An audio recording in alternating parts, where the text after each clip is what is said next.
Hey everyone, this is Mark Heaps for PSD Tuts, and today I'm going to show you guys a little bit of a different project. I've been wanting to get more hands-on with things and a little less digital, and recently saw a video on YouTube of a man who was demoing how to acetone transfer a laser print onto a piece of wood. And this got me thinking about all the opportunities for little craft projects that I could do with some of the graphics that we make. So I remembered that a friend of mine, Jeremiah, is actually making these wood applique back covers for the iPhone 4. And I thought, well, that's really, really cool. And I love the wood, but wouldn't it be cool if I could transfer a graphic onto this from something that I make in Photoshop? So I scanned the applique piece of wood and got that in here to use as a template. And then back here in Photoshop in my other file was a photograph that I took during a recent flight over Austin, Texas.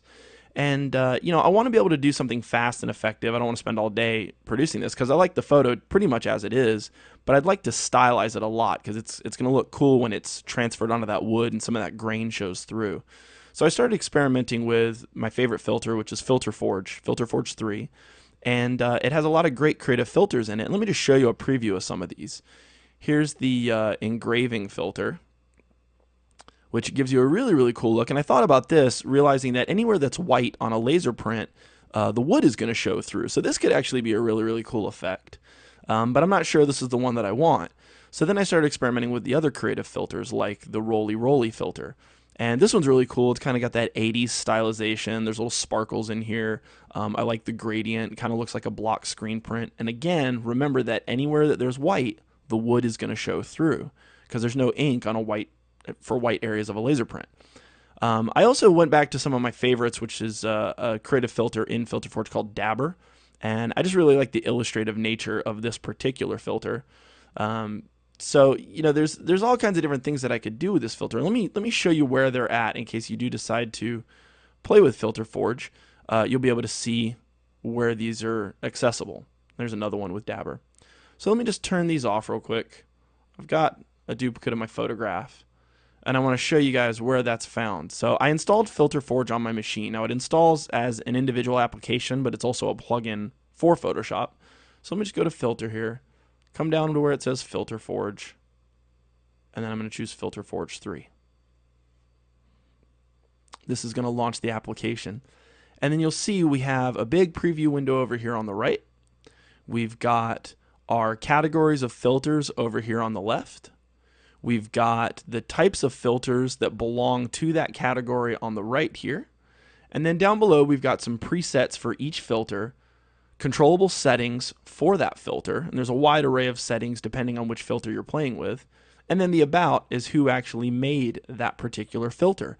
And that's an interesting thing about Filter Forge is you can actually make, edit, and create your own filters inside of this program. There's a button up here at the top that says Filter Editor that allows you to create or change the filter that you're using.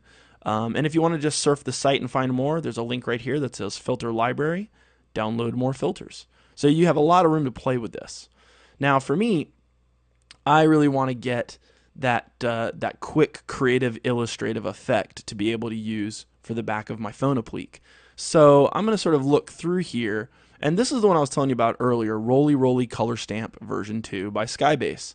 And I really liked this. It has a very, very quick stylization. I like the effect of it. It's really bright. It's really punchy.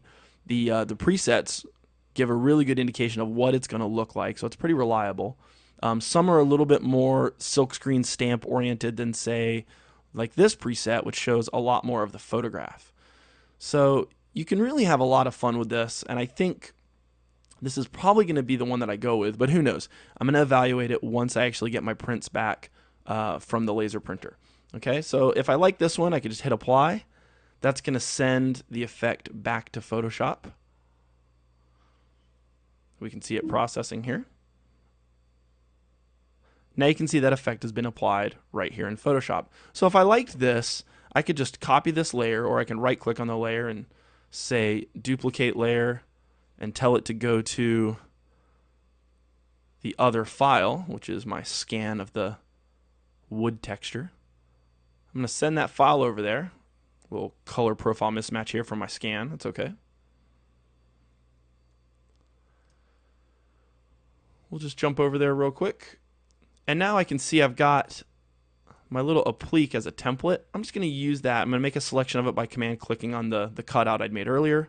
I'm going to load that as a mask onto our graphic layer. Just click the mask button. There it is. I'm going to unlink the mask from the photograph, and the reason for this is so that I can actually click on the image here, grab my move tool, and now I can move this around and kind of look at the picture and position it and see how it's going to look on the wood. Now, I don't know how well this is going to transfer. Maybe it's going to look something like an overlay where we see some of the wood. Maybe it's going to look like a soft light. I don't know. But we're going to try. We're going to have some fun with it. So we'll see what happens. Alrighty.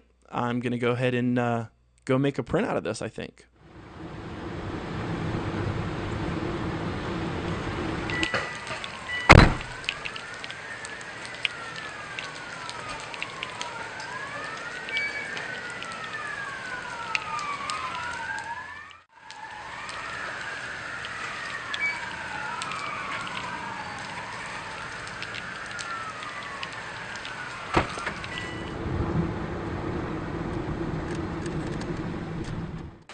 Okay guys, so I went and got the prints from the store, and what this is, it's a regular laser print, not an inkjet. It's really important because the toner gets removed from the paper by the acetone that we're going to be using. Now acetone is really dangerous. It actually says extremely flammable, harmful if swallowed. It's an eye irritant.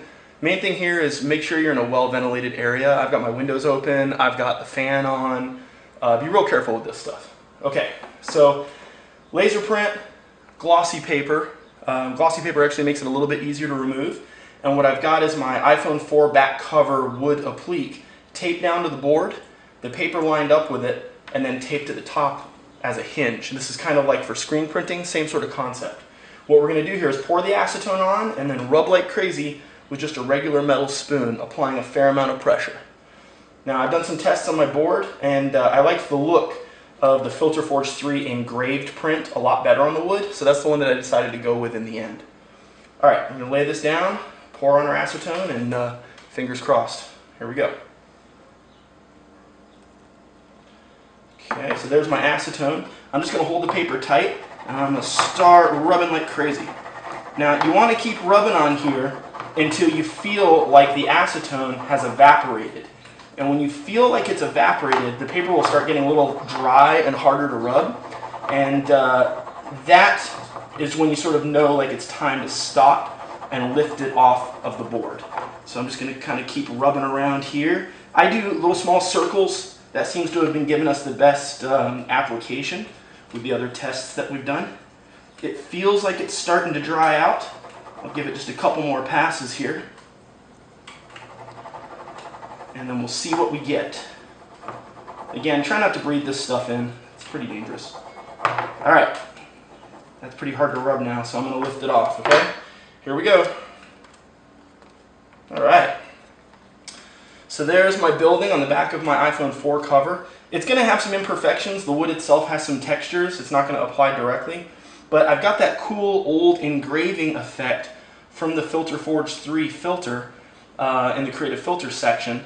So now I've got something that looks like an old block print on a piece of wood for an iPhone 4. Hope you guys have fun with doing some Photoshop and crafts mixed together. This is sort of something different for PSD Tuts. If you like it, leave a comment. Hopefully you have some fun trying it yourself. And be safe out there, because this stuff's pretty dangerous. Have fun, guys.